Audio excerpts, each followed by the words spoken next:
todavía esta semana damos chance a que tengan una inicial en su portal y de ahí pues le agradecería su comprensión en cuanto a que dentro de las normas me exigen que deben de tener como mínimo una foto, aparte del nombre, una foto que les identifique como estudiantes.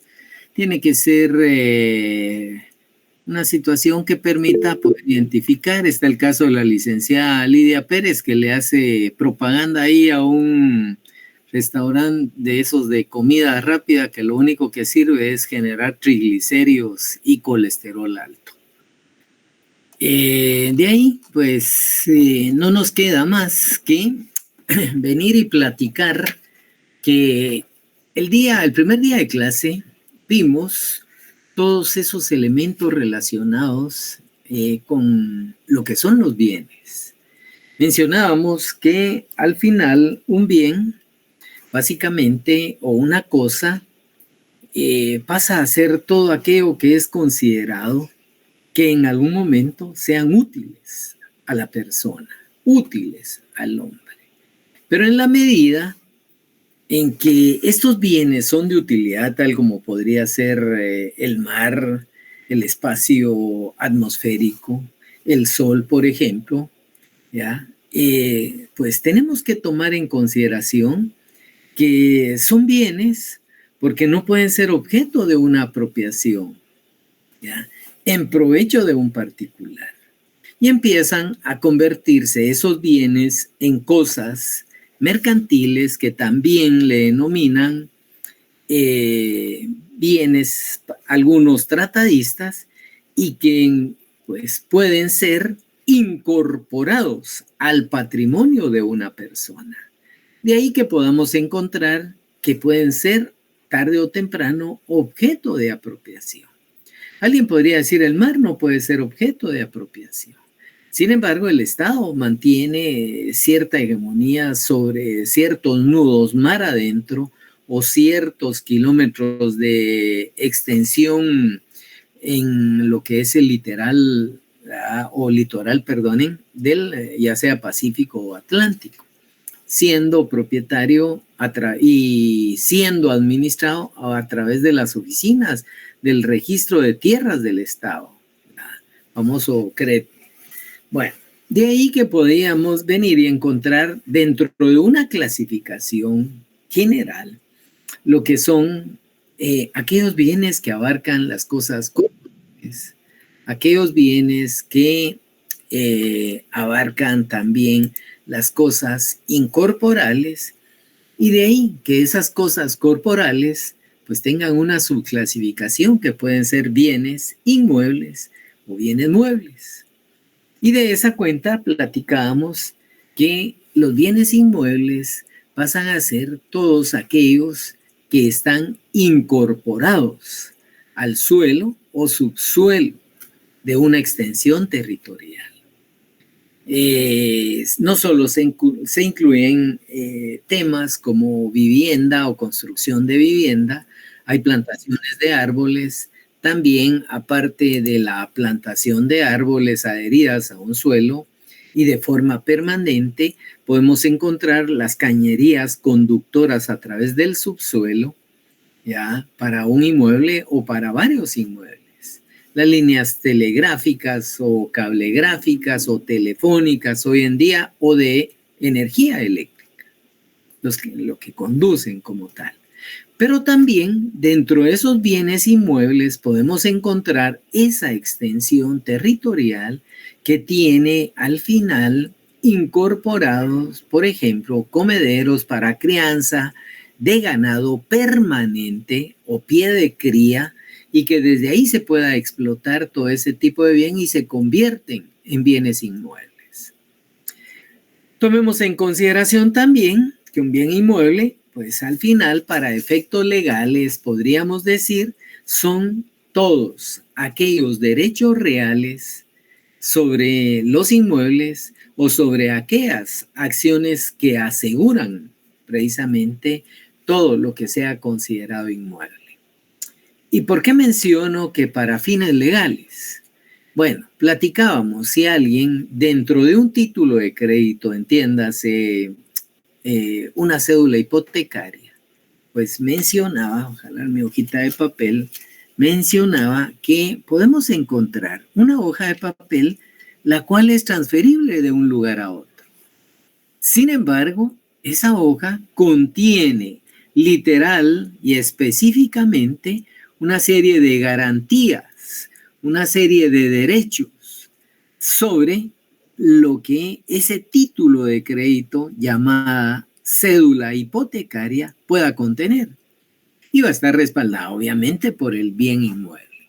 Es decir, que cuando alguien transfiere el derecho de una cédula hipotecaria, no se va a llevar a tuto la vivienda, se va a llevar el trozo de papel, el cual va a incorporar derechos como tal, esos derechos reales dentro del título en sí. Bueno, y por otro lado tenemos aquellos bienes muebles, ¿verdad?, que son todos aquellos que son susceptibles de traslado de un lugar a otro como tal. Entonces, ahí podemos encontrar vehículos, maquinaria, mobiliario, incluso los trozos de papel denominados títulos de crédito y todo aquello que contenga precisamente un valor que lleve incorporado y que sea susceptible de traslado en garantía o bien en apropiación como tal. Bueno, partiendo de esto, entonces, estos bienes muebles muchas veces los podemos dividir como bienes corpóreos o como bienes incorpóreos. Todo lo corporal es lo que tradicionalmente es susceptible, es tangible, se puede venir y tocar y diría uno, bueno, es un bien prácticamente susceptible de ser trasladado de un lugar a otro, pero es tangible como tal. Mientras que los bienes incorpóreos o incorporales, ¿ya?, al final son todos aquellos que pasan a ser susceptibles precisamente a los sentidos del hombre. Una marca, una pieza musical, algo olfativo, algo gustativo como tal. Entonces, ese tipo de bienes son los que se denominan ya incorpóreos, no son tangibles, son susceptibles a la imagen y semejanza del entendimiento del ser humano. Tomemos en consideración también, entonces, que cuando ya tenemos esa gran división, podemos encontrar que nuestro Código Civil va a considerar cosas únicamente las corporales. Y de ahí aquel derecho que en algún momento pueda tener y que pueda ser objeto de una relación, como mencionaba, ya, de cosas corpóreas o incorpóreas, pero que al final pues pasan a determinar la forma de poder establecer una garantía o una propiedad sobre el mismo. De esa cuenta podemos tener los bienes fungibles. Los bienes fungibles pueden ser aquellos que en algún momento van a ser sustituidos por otros de la misma especie, calidad y cantidad mencionada el día de ayer, antier, perdón. Y los muebles no fungibles son todos aquellos que no pueden ser reemplazados por otros de las mismas cualidades. Es decir, si me dejaron una producción de café en pergamino, por ejemplo, y que fuera un café de altura, pues podríamos decir que en algún momento yo no puedo, en este caso, reemplazarlo. ¿Por qué? Porque puede tener cierto grado de acidez, cierto grado de no solo acidez, sino que podríamos señalar de altitud en su producción, ¿ya? El tema de en cuanto a si está en pergamino o está en oro, ¿ya?, para efectos de poder reemplazar este tipo de bienes, pues no queda más que pagarlos porque no son fungibles, yo no los puedo devolver. Pero siempre serán bajo esa categoría de bienes muebles no fungibles porque no los puedo reemplazar por otro bien de las mismas cualidades. Una jarra de vino, que sí, no se puede reemplazar, no es la misma como tal. Bueno, lo que en algún momento también hay que tener en consideración que esos fungibles sí los puedo muchas veces sustituir, a pesar de que se menciona que tienen que ser de la misma especie, calidad y cantidad o de especie, pues muchas veces dentro de los contratos se queda que los productos tienen un valor X y entonces cuando se llega el momento y que se deba de devolver y como es un bien fungible y no lo puedo reemplazar, pues no me queda más que si dentro del contrato se establece que puedo pagarlo, pues sencillamente tendría que darle un valor liberatorio para que el acreedor, que es el que en un momento va a recibir ese tipo de bien, pueda ser sustituido por otro. Mientras que en los no fungibles, automáticamente no la puedo reemplazar. Si yo les doy en algún momento a proteger, a cuidar la yaconda, por ejemplo, o aquel manto sagrado que pues es único como tal, no lo puedo sustituir por otra cosa. Entonces, ahí en algún momento tiene que existir dentro de esas obligaciones la salida para el solo hecho de que se pueda, en este caso, sustituir por otro. Bueno, hay bienes consumibles con el primer uso, hay cosas no consumibles con el primer uso o subsiguientes usos, sería. Y en este caso, las cosas consumibles con el primer uso, podemos decir el combustible, podríamos decir los alimentos como tal.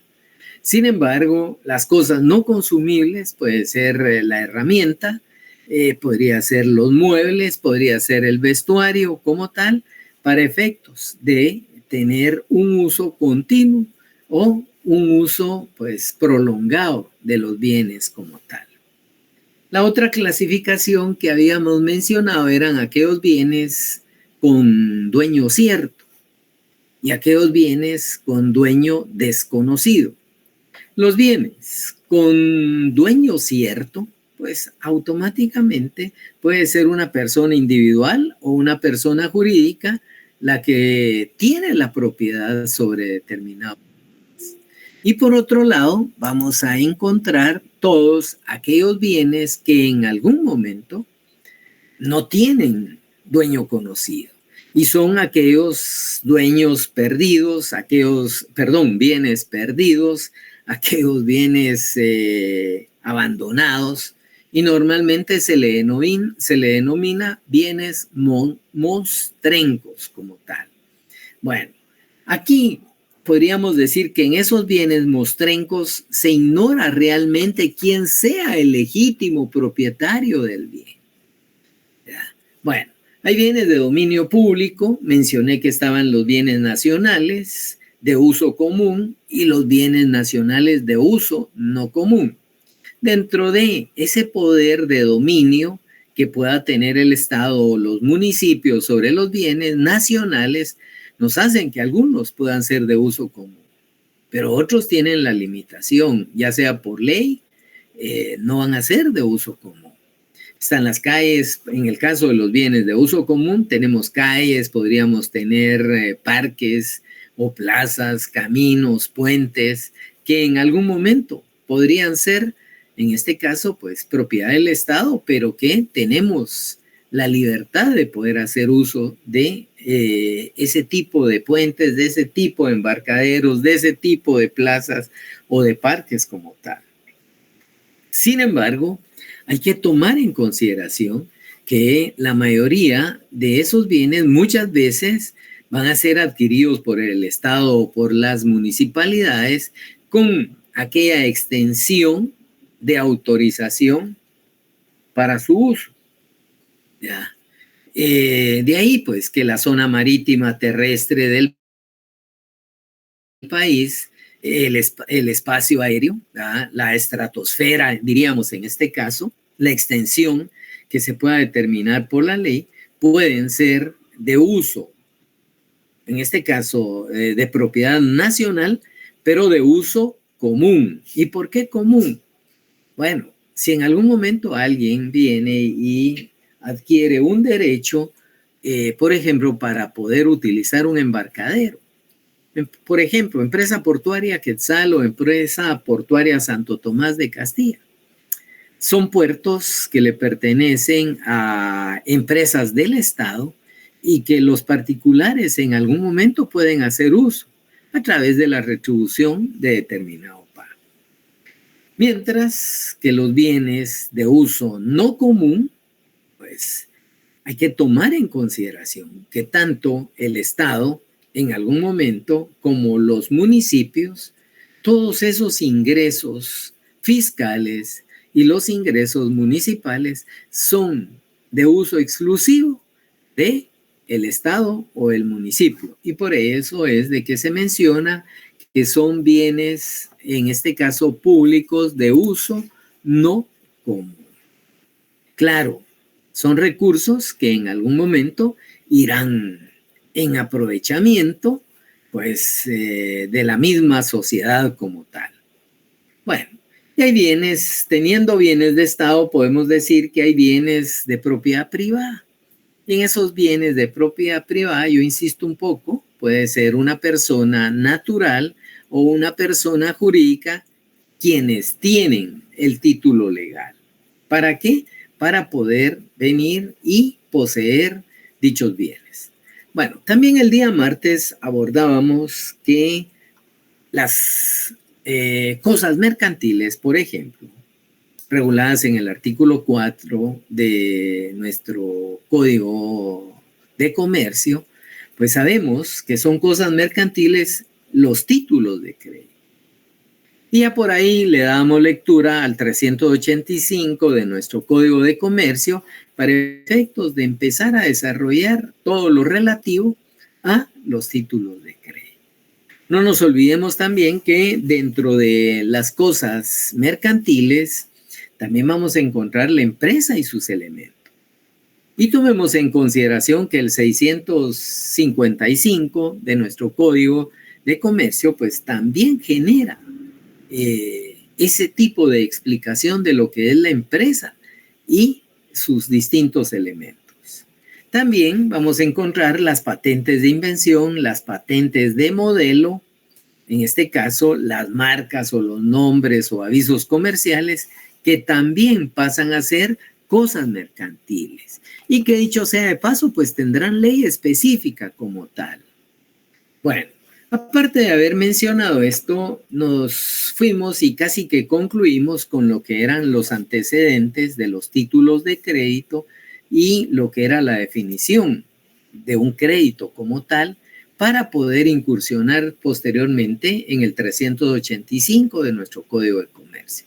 Mencionábamos que ese proceso histórico, ese trueque que inicialmente es lo que empieza a generar el desarrollo constante de ese ámbito mercantil, es decir, del comercio, pues nos lleva a que en ese ámbito que es tan amplio y que dicho sea de paso entre sus principios, ustedes los han de tener bien cimentados, que hay principios de buena fe guardada, hay principios de verdad sabida, hay principios de poca formalidad, hay principios del que tiende el comercio a la transnacionalidad como tal, y desde ahí podemos decir que existe la necesidad de dinamizar ese cambio o intercambio de bienes y servicios. Y de ahí encontramos entonces que esa históricamente primera forma de trasladar bienes y adquirir otros bienes que no producimos en algún momento está el trueque. ¿Ya? Recuerden que el trueque era darle un valor subjetivo a los bienes. Todavía en el trueque no se entraba a considerar el esfuerzo físico, ese esfuerzo físico en transformar los recursos naturales como lo es el trabajo como tal, y de ahí que el trueque, pues alguien decía, bueno, yo le puedo dar 10 gallinas y deme un chancho, ¿va? y de ahí empieza pues a dinamizarse la actividad productiva. Seguidamente caemos en ese intercambio, pero un intercambio que pasa a ser monetario. Allá por 1944, bueno, antes ya existía algún tipo de moneda. Existió el cacao, por ejemplo. Existió la cochinilla, ¿ya? Existió la sal, por ejemplo. Podríamos decir productos que fueron en algún momento equiparados como moneda de cambio, ¿ya? Pero al mismo tiempo, pues después de ese proceso de conquista, ese proceso de desarrollo liberal y conservador, ese proceso, incluso antes, perdón, ese proceso de firma de acta de independencia y posteriormente ese proceso de acuerdos entre pues, conservadores y liberales, llegamos precisamente a la época de la Reforma. Y desde ahí se empieza a instituir una moneda de cambio. Siendo así que van surgiendo legislaciones, una ley orgánica del Banco de Guatemala, 315, recuerdo que era el decreto, y que posteriormente, y que es ley que al final queda promulgada durante la Revolución del 44. Se reconoce la autonomía del Banco de Guatemala, se le reconoce su ley orgánica, pasa a tener la trascendencia y la importancia, una ley monetaria. ¿Para qué? Para poder regular quiénes podían emitir moneda. No todos lo podían hacer. Bueno, y luego pues empieza también con ese aparecimiento de moneda, ese intercambio monetario. Vamos dejando de lado el trueque e incursionamos en un intercambio monetario y ese intercambio monetario es el que nos va a permitir empezar a proporcionarle y darle valor a las cosas. Ya se empieza a establecer aquel esfuerzo físico tasado en la producción del hombre, en el trabajo del hombre, en la creación de un trabajo físico, de un trabajo intelectual como tal, y empieza a transformarse el modelo económico. Para ese entonces, en teoría, Guatemala va dejando ese proceso de producción que traían hasta los liberales y conservadores en el proceso sociológico, traían las famosas encomiendas. Y la encomienda, tal y como les mencioné, no era más que una explotación. Existía un esclavismo solapado o disfrazado, porque ya Europa, que nos lleva un estimado de 250 años de desarrollo, pues ya incluso estaba incursionando en un modo de producción mercantil simple. Y nosotros apenas íbamos saliendo de las encomiendas para poder incursionar en un proceso de producción feudal. Y los feudos aparecen las grandes familias con sus extensiones de tierra, le otorgan a través de ciertos procesos, y Francisco Marroquín juega un rol muy determinante, le otorgan libertad a muchos que trabajaban como esclavos. Hay quienes, y es obvio, tenemos que sentirnos orgullosos de cierta identificación, pero esa identificación, ese atuendo de nuestros pueblos originarios, llora sangre. ¿Por qué? Porque era la forma de poder identificar a los distintos sectores. No podía existir un cachiquel, por ejemplo, del área sur, occidente, y que estuviera, por ejemplo, allá por las Verapaces. El atuendo era totalmente distinto y era una forma de controlar y de ganar esa fuerza de producción. A pesar de que ya existía libertad, ellos le debían respeto al feudo. Y Guatemala no escapa, sigue manteniendo procesos de producción feudal. Todavía una serie de hermanos del altiplano son trasladados a áreas para corte de café, para cochinilla, para incluso corte de palma africana, ¿verdad? Entonces, este proceso nos ha llevado a que tengamos un retraso ante aquellos países que ya son prácticamente con uso de tecnología de vanguardia, ya nos llevan, insisto, más de 250 años como tal. Bueno, Este proceso monetario nos va dejando que en algún momento los productores tenían un sistema avanzado y empiezan a medio semi-automatizar después del 44, incluso después del 54, y empiezan a incursionar con, por ejemplo, el buey o el ganado a la producción, y desde ahí surge aquel dicho que muchos chapines lo dicen, y es que trabajen los bueyes, ¿ya? Pero en realidad es ¿por qué? Porque al buey se le incursiona en un proceso de producción y la fuerza de trabajo empieza a ser desplazada. Ya las familias numerosas empiezan a atender a través de ganado y esto acelera el proceso de producción. Y ese proceso de producción nos puede generar excedentes, es decir, ganancias como tal. Pero hay algo fundamental. Cuando empieza este proceso acelerado, las bodegas se empiezan a llenar. Y muchas veces ante el desempleo, la gente no tiene la capacidad de compra. Y al no tener la capacidad de compra, entonces surge esta tercera figura que tiene que ver con el crédito. El crédito es aquel acto por el cual una persona llamada acreedor le va a entregar a otra llamada deudor determinados bienes. ¿Para qué? Para que se los pague, ¿ya? Y aquí viene, y para que se los pague debe de existir una promesa de cumplimiento de pago.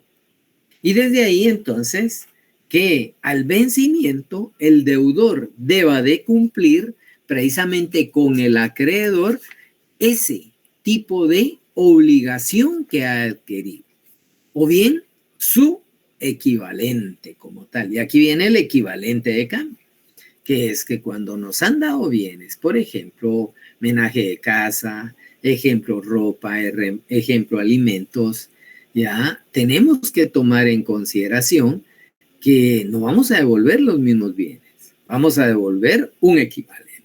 Y ese equivalente está expresado precisamente en moneda como tal. Bueno, ¿qué pasa cuando ya se desarrolla el crédito? Entonces, ese crédito en un inicio muchas veces era la adquisición de una obligación a través de cierto compromiso verbal. De ahí que nuestros abuelos, a la hora de realizar un negocio, siempre se estrechaban la mano. Y ese tipo de compromiso se honraba. Pero en la medida en que sigue dinamizándose, en este caso la población sigue creciendo, algunos no pueden cumplir, algunos empiezan y aparte que no pueden cumplir, empiezan a ser considerados insolventes. Y esa insolvencia va generando que dentro de ese dinamismo del comercio, de la actividad mercantil, entonces empiece a surgir la necesidad de poder documentar dichas obligaciones. Es ahí donde aparecen los títulos de crédito. Documentos necesarios para poder ejercitar ese derecho literal y autónomo que en ellos se consigna y que son destinados a circular. El 385, así nos lo define en su primera parte. Tomemos en consideración que ese 385 de nuestro Código de Comercio claramente deja instituido que son títulos de crédito, óigase bien, ¿ya? Los documentos que incorporan un derecho literal y autónomo cuyo ejercicio y transferencia es imposible independientemente del título. Si yo le he firmado un título de crédito al licenciado Barrachina, yo debo precisamente de que en el momento en que le pague, él me debe de devolver el título que yo le firmé, cancelarlo o anularlo, pero me lo debe de devolver. Entonces, ese 385 deja que los títulos al final incorporan un derecho literal. ¿Y a qué se refiere ese aspecto literal, ¿verdad? Exactamente lo que está redactado en el documento. A eso se refiere ese elemento literal. Pero también hace alusión, ¿verdad? Y autónomo. ¿Y qué pasa con la autonomía? Que el título pasa a ser independiente de las causas que le dieron origen al mismo. ¿Qué quiero decir con ello? Bueno, pretendo decir de que si yo en algún momento, y perdonen el yo, solicité un crédito, pues sencillamente generamos una transacción de compraventa al crédito. O bien, en algún momento me prestaron un dinero al crédito como tal. ¿Y qué queda al final?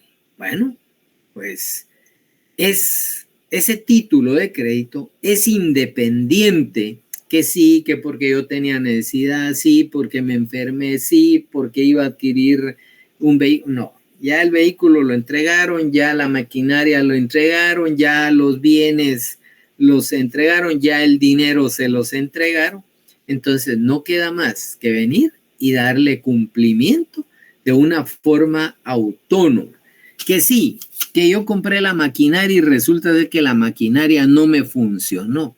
Eso es independiente de la obligación y a eso se refiere la autonomía como tal. Y la otra situación que es imposible, ¿verdad? Independientemente del título. Es decir, esa transferencia, ese ejercicio como tal, es independiente del título. Yo no puedo venir y decir que voy a recibir una maquinaria y que voy a firmar si no suscribo el título. Claro, si yo soy el comprador, feliz si no firmo, pero obviamente el vendedor, en este caso el acreedor, nos va a exigir siempre la suscripción del título de crédito. Bueno, y también mencionaba que esos títulos de crédito tienen una naturaleza jurídica. Y esa naturaleza jurídica es que son actos de comercio. Es decir, el título no va a nacer porque alguien diga, ay, te voy a firmar algo que digo que te voy a deber. No, va a nacer como consecuencia de un acto de comercio. Y por eso mencionaba que se establece que son cosas mercantiles como tal y como lo regula ese artículo 4 de nuestro Código de Comercio.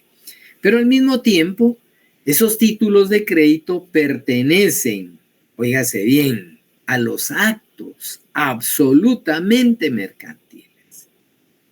¿Qué quiero decir?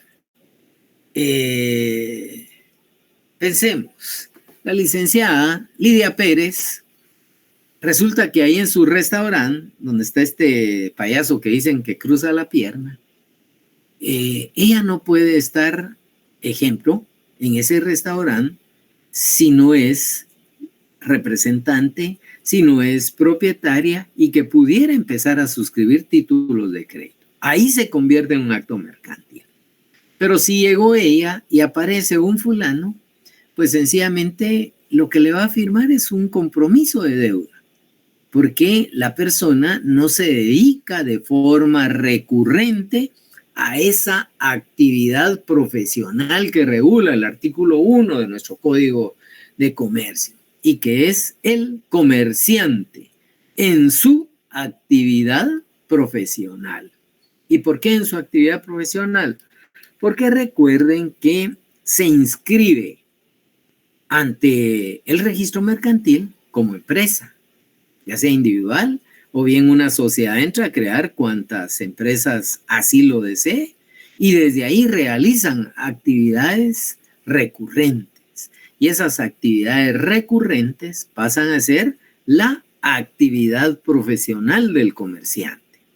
Con esto quiero decir que el señor que vende los chicles, la señora que vende las tortillas en una esquina, ya con su canasto, no que esté torteando y tenga local o establecimiento, ejemplo, alguien que se para en un vehículo y empieza a vender, ellos en realidad desarrollan una actividad, muchos dicen, de la economía informal, pero es una actividad económica que no es comerciante. Pero si tienen un local, un establecimiento y, ejemplo, está inscrito únicamente ante la Superintendencia de Administración Tributaria, pues sencillamente todos dicen, es que tengo mi empresa. Momento, no tiene empresa. Tiene un establecimiento que desarrolla actividades de comercio. Para ser catalogado como empresario debe de contar con, aquí ya viene, ¿va? Su patente de empresa como tal. A eso me refiero cuando se inscriben, tienen su patente y desarrollan una actividad profesional. Ellos son catalogados como comerciantes. Bueno, hay que tomar también en consideración que sin menoscabo de la esencia del título, estos se podrán transmitir ya sea en propiedad o en garantía.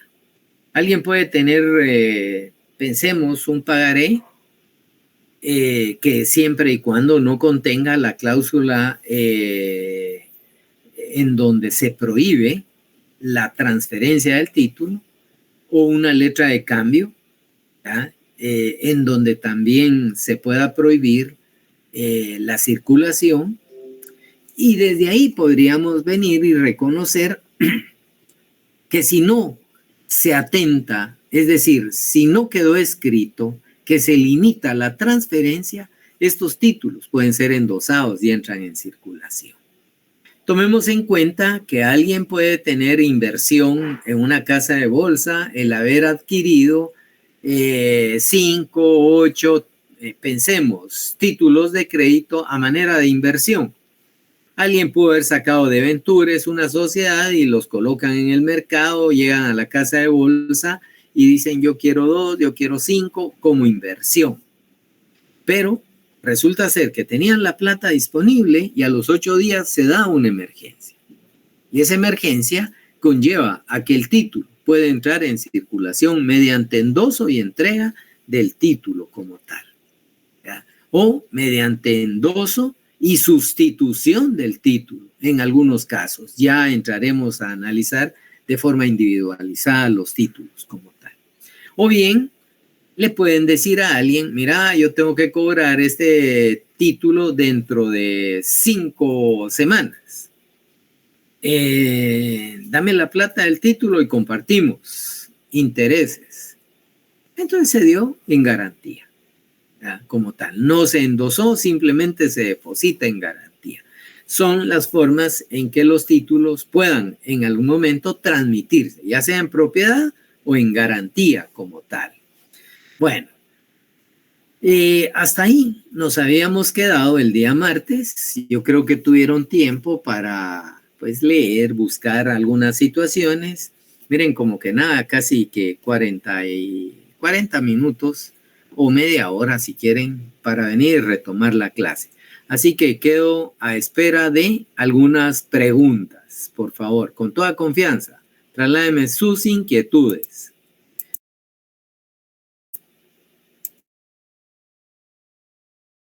Lick, buenas noches. A mí no me quedó muy claro el endoso o dar en garantía un título de crédito. No se preocupe, Lick. Vamos a ver, tenemos que ver esas instituciones. El endoso es firmar y entregar cuando los títulos lo permiten, ¿ya? Se está trasladando todos los derechos del título. Pero si en algún momento ese título de crédito solo lo deposita y no lo traslada, un subfamiliar le puede decir, sí, pero ¿y qué garantía tengo yo? Bueno, aquí está el título. Si yo no te devuelvo tu plata, lo vas a cobrar, ¿ya? Entonces, ahí se puede dar una entrega de la obligación como tal. Espero dejarle claro, licenciado. Gracias, muy amable. Bueno, ¿alguien más, por favor? Rick, buenas noches. Fíjese que yo tengo una duda referente a lo que dice en el artículo 385, donde dice los títulos de crédito tienen la calidad de bienes muebles. Sí, es lo que usted explicaba que se podían trasladar, ¿no? Sí, Recuerde que un trozo de papel puede ser susceptible de ir de un lugar a otro, ¿ah? Entonces, ya de ahí es la categoría de bienes muebles. Y por eso también hacía alusión que siendo bien mueble puede tener derechos, en este caso, reales incorporados. ¿Por qué? Porque, ejemplo, a una cédula hipotecaria en calidad de título de crédito, lo que representa en algún momento es que el título está respaldado por una vivienda, ¿ya? Y la vivienda no se va a trasladar de un lugar a otro, permanece inamovible, siendo bien inmueble, ¿va? Entonces, los títulos tienen una representación de derechos reales sobre la vivienda como tal. ¿Estamos ahí?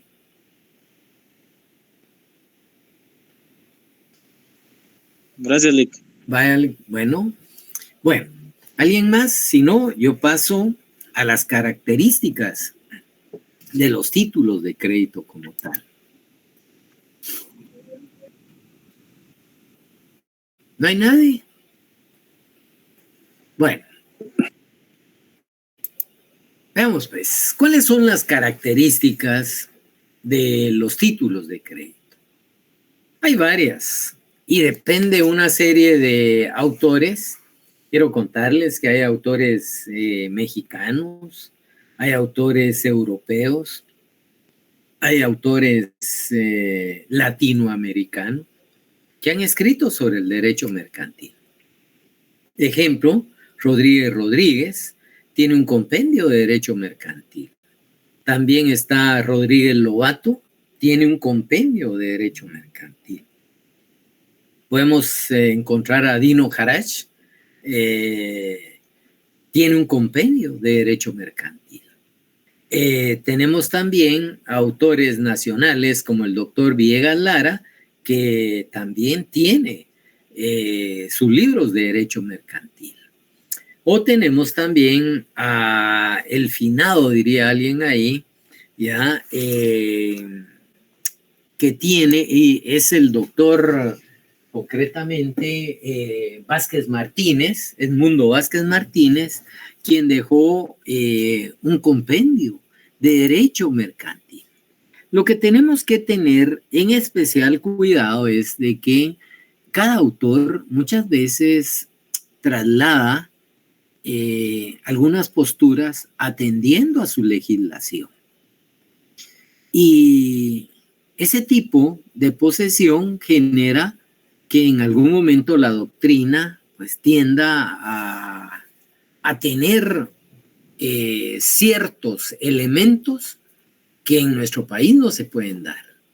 Voy a poner un ejemplo muy puntual.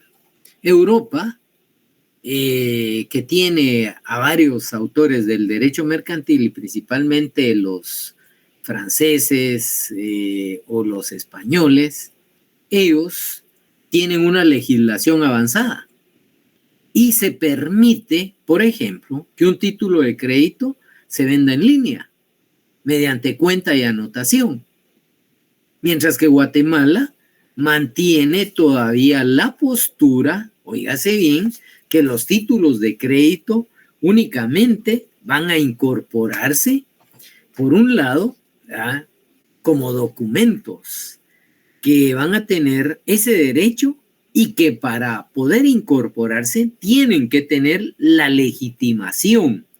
¿Y a qué me refiero con la legitimación? Pues tendrán que tener concretamente la exhibición del título para poderlo negociar. Y ahí hay una gran diferencia, ¿ya? En el caso de la incorporación, pues concretamente es de que se ejerce, ¿ya?, exhibiendo el título, presentando el título. Ya lo decía, yo le firmé un título al licenciado Barranchina y yo no puedo llegar, mire, fíjese que, o mejor dicho, y discúlpele que lo ponga como deudor, él me firma un título, yo tengo el título y voy a llegar a cobrárselo sin el título. No puedo. Yo para poder ejercer esa legitimación, esa incorporación del título, yo debo de exhibir el título como tal. Bueno, pues para quienes quieran, recuerdo que el doctor Villegas Lara tiene su libro de Derecho Mercantil 2, aunque les voy a hacer, ahorita le doy la palabra al licenciado, le voy a ser muy honesto o les voy a ser muy honesto, pues es la ley, es el código. Tenía mucho mayor doctrina el compendio del doctor Edmundo Vázquez Martínez. Y para serles muy sincero, pues lástima que quedó un poco desactualizado, aunque la doctrina que tiene es buena, pero en relación a algunos elementos ya no llenan los requisitos. ¿Por qué? Porque la legislación ha sido modificada. ¿Ya? Yo no puedo incorporar que una sociedad de emprendimiento, por ejemplo, pretenda incorporar títulos de crédito cuando tiene prohibido, y ya la sociedad de emprendimiento aparece regulada en nuestro Código de Comercio como tal. A ver, licenciado Barranchina, buenas noches, el tiempo es suyo. Buenas noches, licenciado. Una pregunta.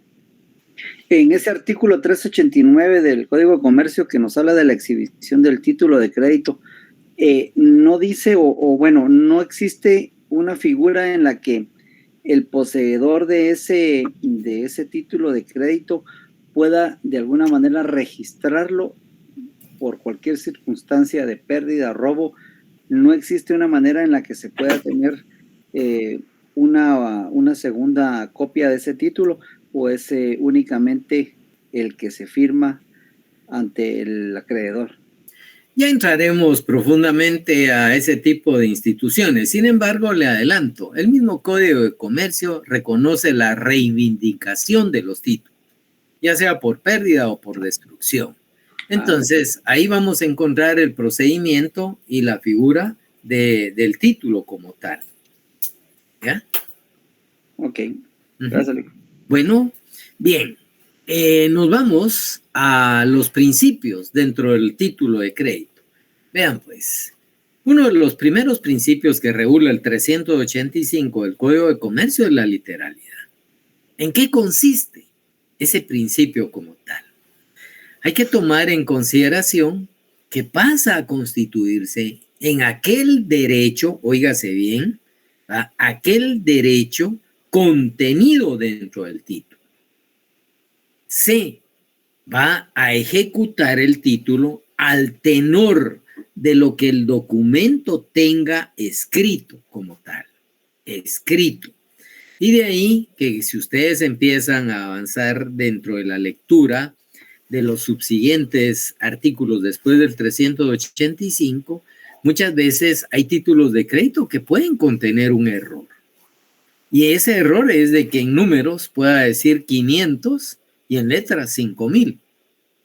¿Ya? Y el mismo código nos va a ir dando la salida para ver qué es lo que se debe de atender cuando exista este tipo de error como tal. Sin embargo, eso es algo excepcional a lo que establece precisamente la literalidad. ¿Y por qué digo excepcional? Porque de una forma parcial alguien pudo haber anotado 500 en lugar de 5,000, pero si el título tiene la cantidad de 5,000 quetzales en letras y 5,000, y en lugar de 5,500 en números, se va a atender al tenor de lo escrito por este principio de literalidad. Hago la acotación de que hay un momento de una excepción, ¿verdad? Y la excepción es de que puede estar escrito varias veces 500, 500, pero si el título contiene 5,000, lo que dice en letras es lo que automáticamente tendrá que exigirse. Entonces, lo que aparece escrito en ese documento, básicamente va a ser lo que este aspecto de literalidad nos lleva como tal a poder, en este caso, establecer que los títulos de crédito, pues en realidad deben de ejecutarse de acuerdo a lo que el documento. Muchos autores dice, a lo que dice el documento. Yo diría a lo que contiene escrito el documento como tal. Esta literalidad la podemos respaldar, obviamente, con el 385. Le agradecería a alguien que tenga un código de comercio ahí a la mano, porque hay varias disposiciones que atienden a la literalidad. A ver, alguien que me ayude en el 388, por favor, del Código de Comercio. Buenas noches, Lic. Artículo 388. Sí, por favor, licenciado. Diferencias en lo escrito. El título de crédito que tuviere su importe escrito en letras y cifras valdrá, en caso de diferencia, por la suma escrita en letras. Si la cantidad estuviera expresada varias veces en letras o en cifras, el documento valdrá. En caso de diferencia, por la suma menor. Muchas gracias. Bueno, ¿qué implica? Puede tener 3 veces escrito 5,000 y 10 veces 500, ¿no? Entonces ahí prevalece los 500 como tal. Ese 388 nos da la salida legal.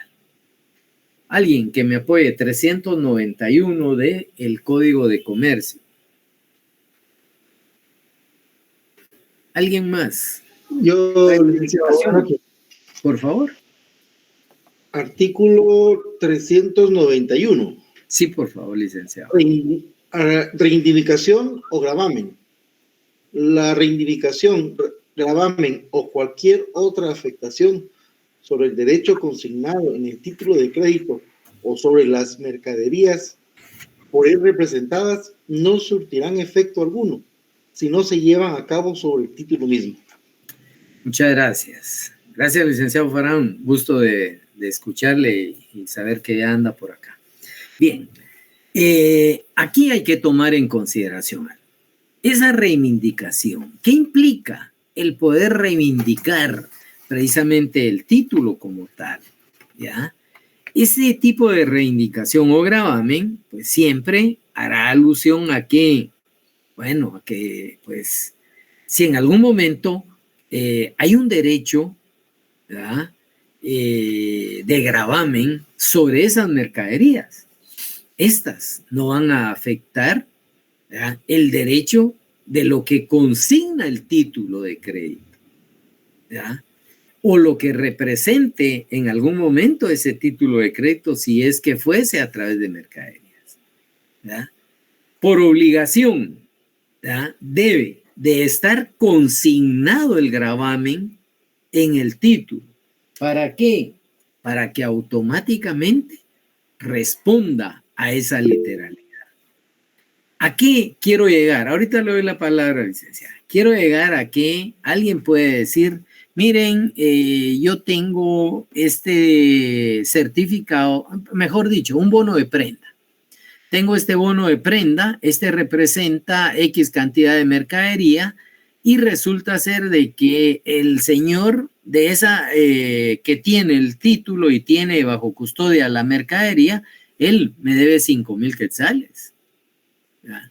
Entonces, nadie puede venir y tratar de querer exigir o afectar el título si el título no lo tiene escrito. Si lo tiene escrito, ahí se resuelve. Si no lo tiene escrito, automáticamente esa reivindicación, ¿verdad?, pues si no lo tiene escrito, no tendrá ningún tipo de validez. La licenciada María de Los Ángeles, creo que usted me pedía la palabra.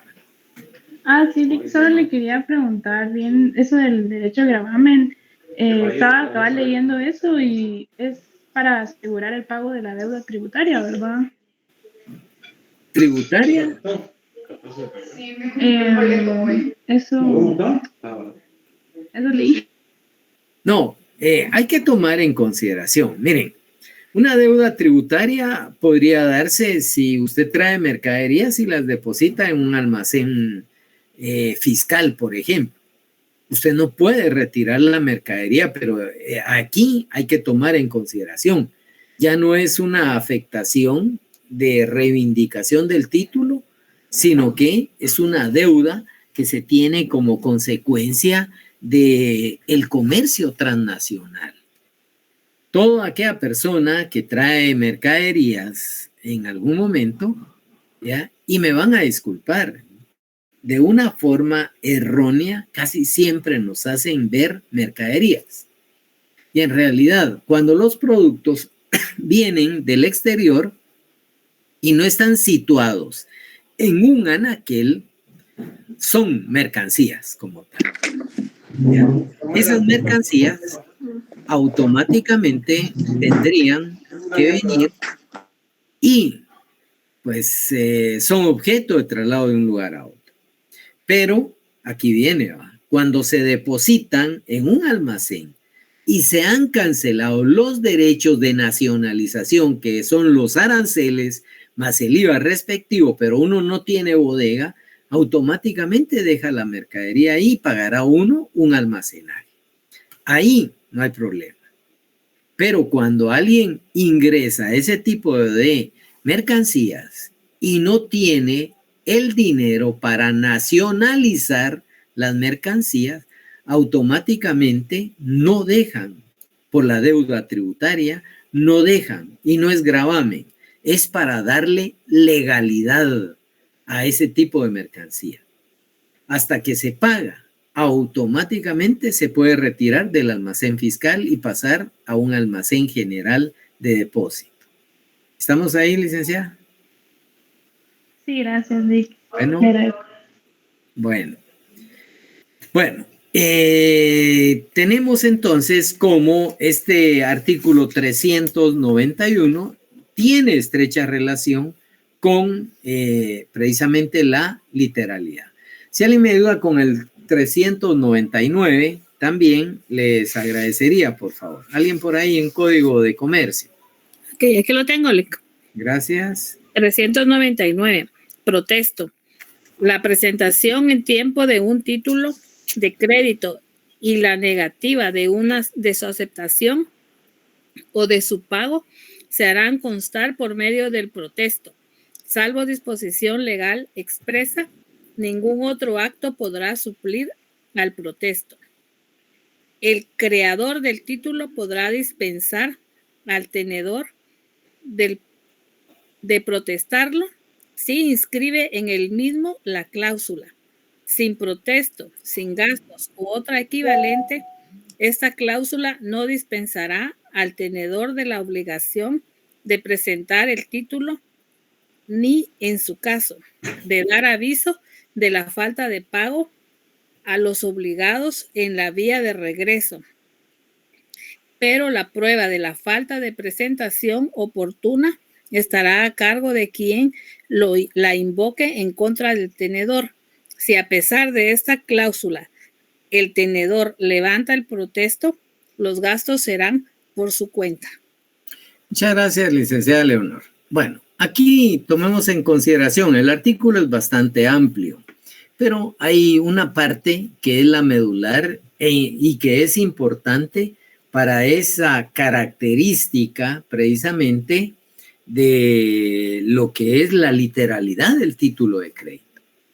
Y es cuando se señala, por ejemplo, que quien suscribe el título pueda venir y establecer, por ejemplo, una cláusula sin protesto. Hay títulos que uno tiene y cuando no se pagan, hay que protestar. Lo primero que sé, hay que protestar. ¿Qué sucede si dentro de la redacción del título se incluye sin protesto? Pues automáticamente se entra a generar este tipo de protesto regulado precisamente acá en el 399 del Código de Comercio para efectos de atender. Pero es ¿por qué? Porque se está atendiendo a la literalidad. Letra de cambio libre de protesto. Ejemplo. ¿Ya? Otro, pagaré libre de protesto. Entonces, está quedando escrito y se debe de atender a ese tipo de figura. Ya vamos a ver adelante dentro de las distintas instituciones del protesto qué sucede cuando se incluye, cuando no se incluye y así sucesivamente. Bueno, tenemos otro, sí, por ahí, licenciada María de Los Ángeles, dígame. Ay, disculpe, Liz. Entonces usted dijo, si en un título se pone sin protesto, se tiene que atender. Esto fue lo que dijo, perdón. Es lo que lleva escrito, licenciada. Si el título lleva sin protesto o libre de protesto, pues no lo va a ir a protestar usted en la vía común cuando ahí claramente le establece que es sin protesto. Entonces, atendiendo a la literalidad, atendiendo a lo escrito dentro del título, pues no tendría que venir e ir y protestarlo en la vía común. ¿Estamos? Ah, sí, ya lo entendí, es que no había entendido bien, pero gracias. Bueno, a ver, alguien que me dé 401, tiene que ver yo creo que con el aval.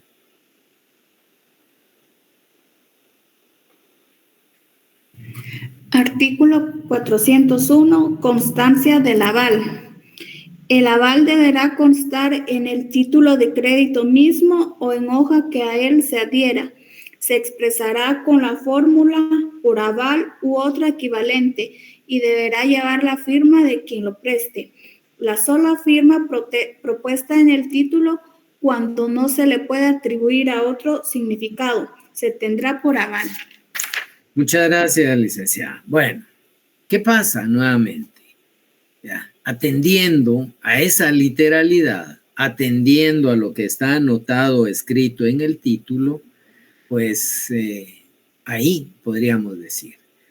Un aval, al final, es alguien que se compromete, ¿va? Y ustedes saben que el que se compromete se obliga como tal, ¿ya? Entonces, alguien que podría en algún momento venir y establecer, bueno, yo voy a servir de aval, por ejemplo, para que, pues, la licenciada Doris pueda venir y obtener un crédito. Automáticamente me estoy obligando a responder.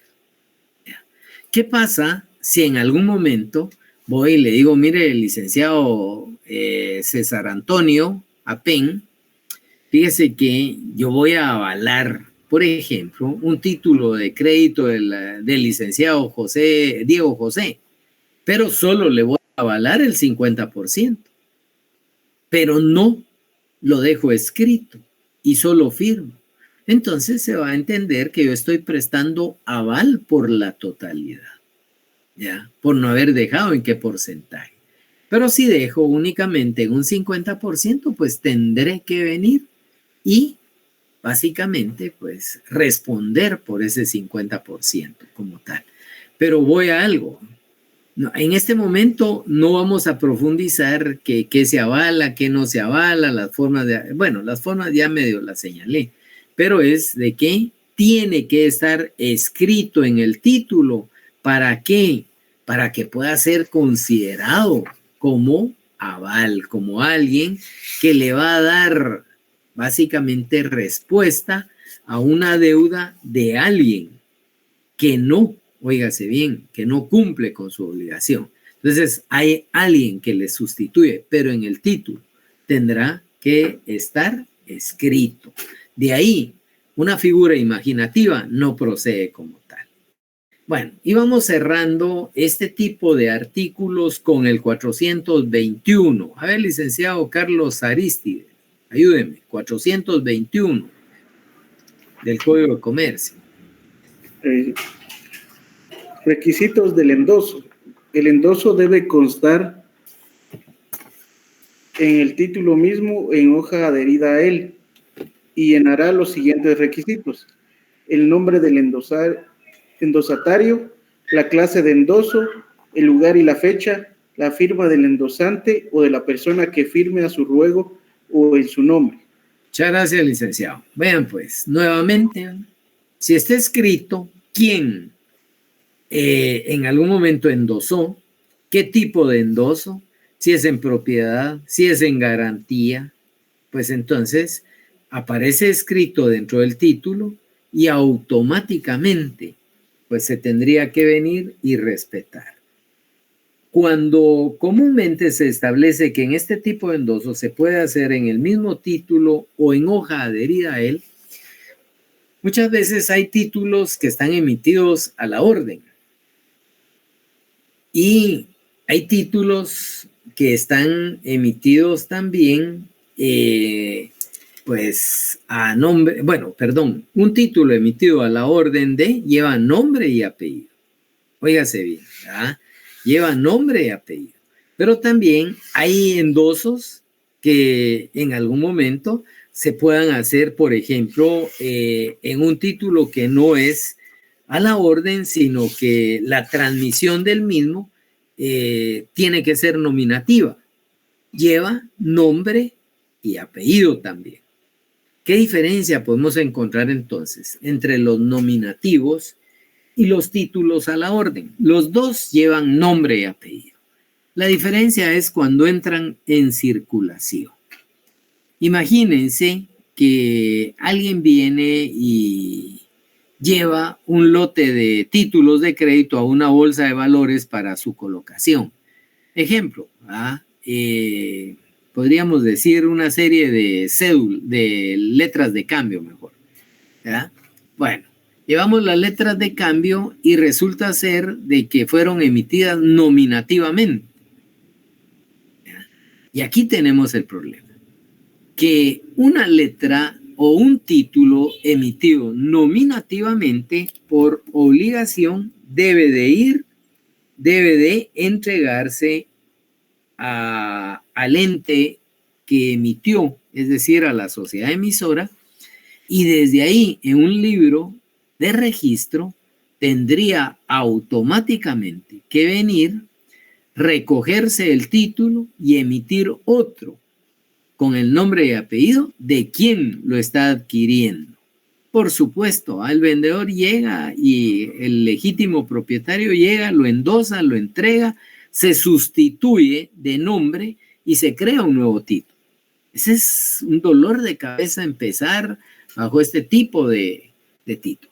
Mientras los que van a la orden llevan nombre y apellido, pero en el reverso hay espacios para endoso. Simplemente en la ciudad de la Antigua Guatemala, endoso a favor de el licenciado Sebastián Díaz, el presente título de crédito, ¿verdad? Y la fecha y la firma. Automáticamente aparece nombre, firma, fecha y lugar del endoso. Esto va a originar entonces que en algún momento el título pueda circular de esa manera. Bueno, a eso se refiere precisamente esta primer característica de los títulos de crédito, atendiendo a la literalidad como tal. ¿Alguna duda? ¿Algún comentario? ¿Algún aporte?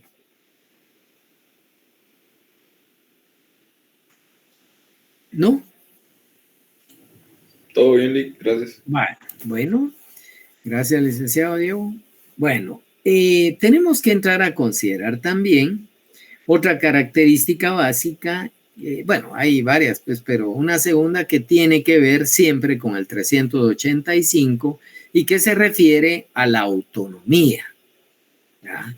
En el 385 se establece claramente que esos títulos de crédito, óigase bien, ¿verdad? Pues se incorporan un derecho literal y autónomo. Entonces ya vimos toda esa característica, todos esos elementos de la literalidad. Alguien puede decir, mire, a mí me estaba hablando fulano de tal, pero cuando uno ve el título no lo tiene escrito. No hay avalista. Que yo este título lo puedo endosar y resulta ser que fue creado nominativamente, no se puede transferir por el simple endoso y entrega del título. No, hay que ir a la unidad emisora. Entonces, ¿por qué? Porque se atiende a lo escrito en el título de crédito. Esta segunda característica que tiene que ver con la autonomía, hay que tomar en consideración que alguien de ustedes puede ser el titular de un derecho contenido en el documento, es decir, en el título. Pero ese derecho se va a ejecutar con independencia de aquella relación que me dio en algún momento, ¿ya? y que sería entre el poseedor del título de crédito en algún momento y el deudor, ¿ya? Y desde ahí, pues, podemos establecer que es un derecho incorporado al título. Tiene una existencia independiente de ese vínculo subjetivo entre deudor y acreedor. Ellos pudieron haberlo creado, alguien lo recibe de buena fe mediante endoso, el título está emitido a la orden, puede ser transferido, pero cuando alguien llega y pretende cobrarlo, puede decir el otro, no, es que yo a él le firmé el título de crédito porque él quedó que me iba a traer A o B bien. Nada. Si yo estoy exhibiendo el título, si el título fue incorporado, pues no queda más. Ese título debe de ser pagado como tal.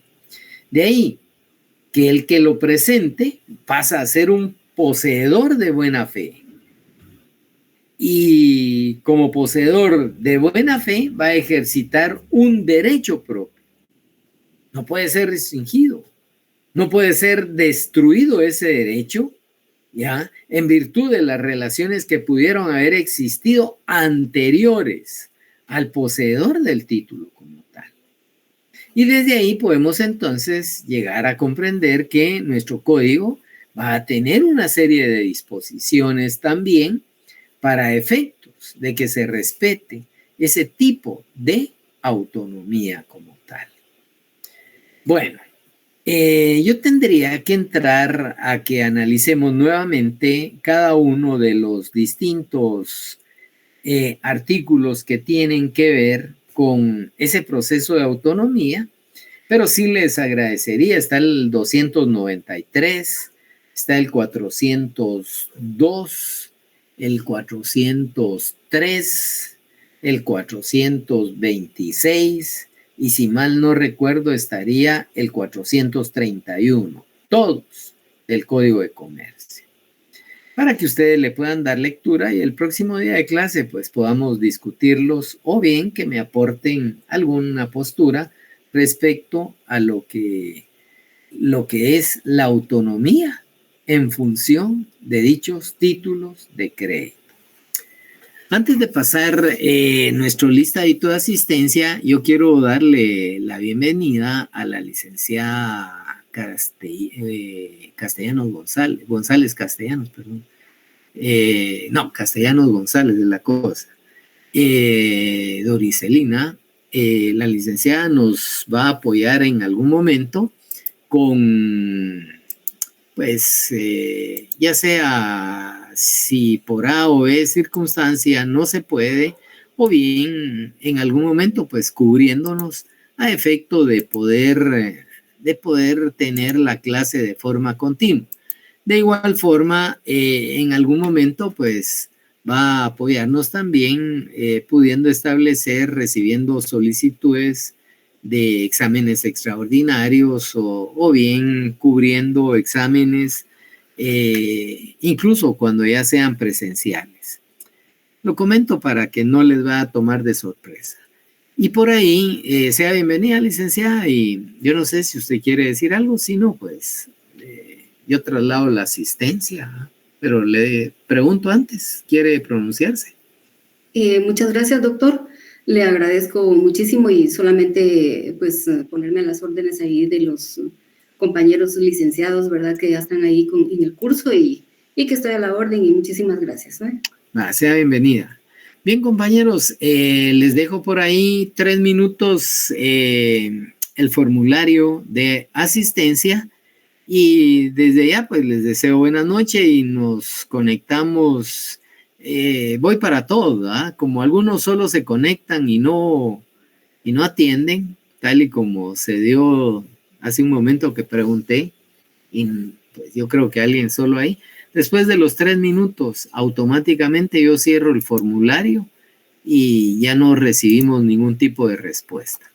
Ya por aquí, solo para que tengan idea, ya van 35 como tal, firmando su asistencia como tal.